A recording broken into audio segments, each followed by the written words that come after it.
Sampai jumpa kembali dengan pembelajaran manajemen pemasaran. Kali ini kita sudah melangkah pada materi yang kelima, yaitu tentang strategi produk. Strategi produk ini akan mengupas tentang model pengembangan produk. Mengapa kita harus melakukan pengembangan produk? Karena dalam marketing itu produk menjadi alat utama yang ditawarkan kepada konsumen. Barang yang akan dikonsumsi oleh konsumen atau pelanggan kita. Sehingga usaha yang dilakukan oleh perusahaan untuk bisa memperbaiki produk, meningkatkan kualitasnya, dan juga membuat produk itu lebih berkualitas, yaitu dengan cara melakukan pengembangan produk.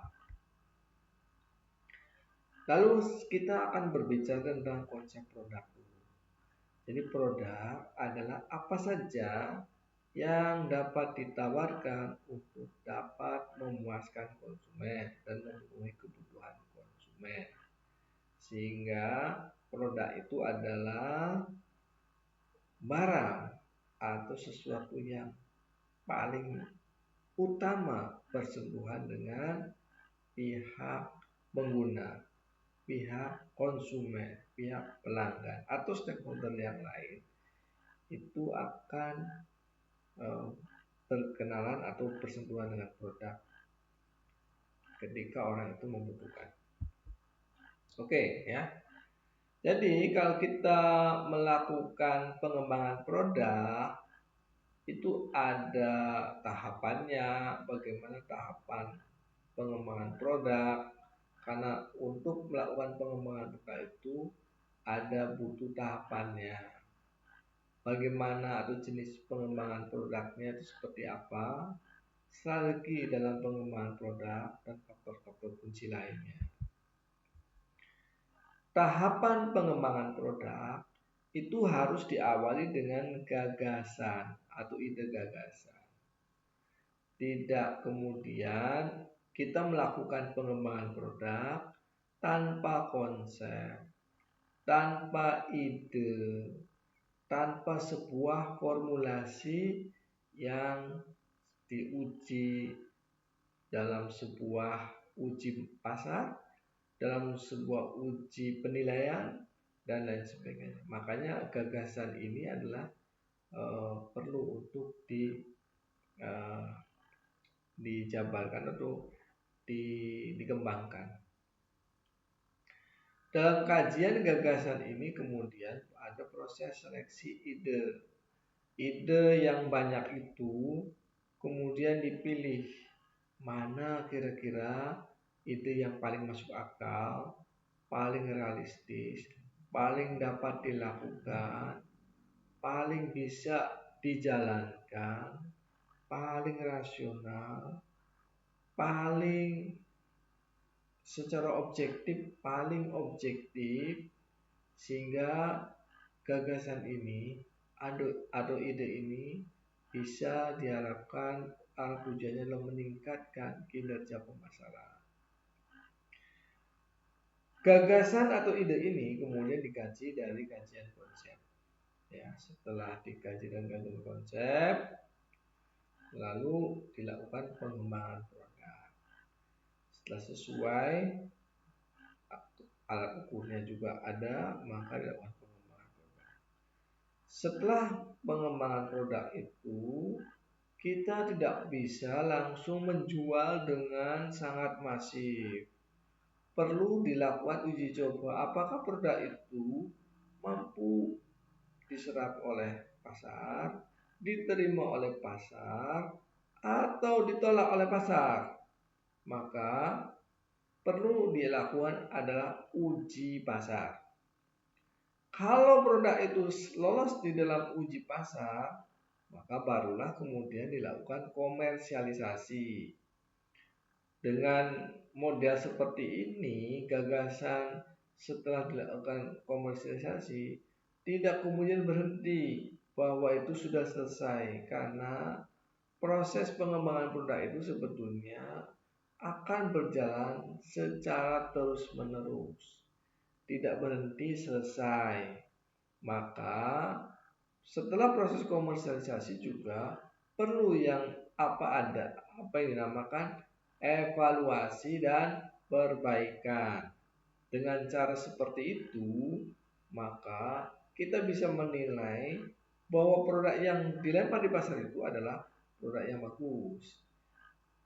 Namun dalam kegiatan ini juga bisa ketika produk itu ada sebuah kecacatan atau kekurangan, maka akan dirumuskan untuk sebagai masukan di dalam pengembangan ide baru.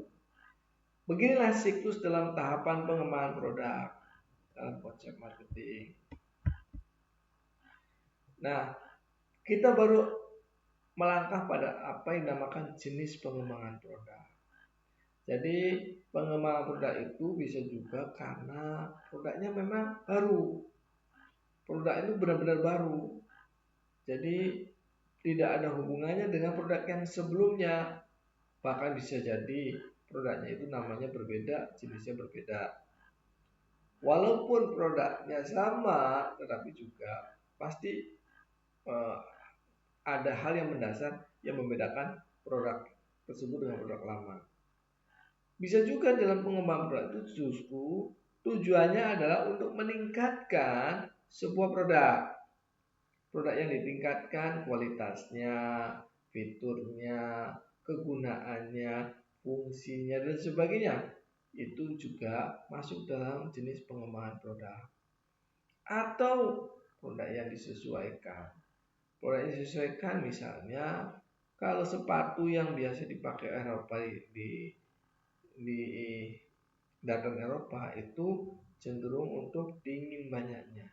Tapi kalau di Indonesia ya mungkin tidak akan laku. Nah, penyesuaian produk itu bukan hanya itu, tetapi penyesuaian produk juga didasarkan pada kualitas, harga, fitur, dan lain sebagainya. Kemudian reposisi produk.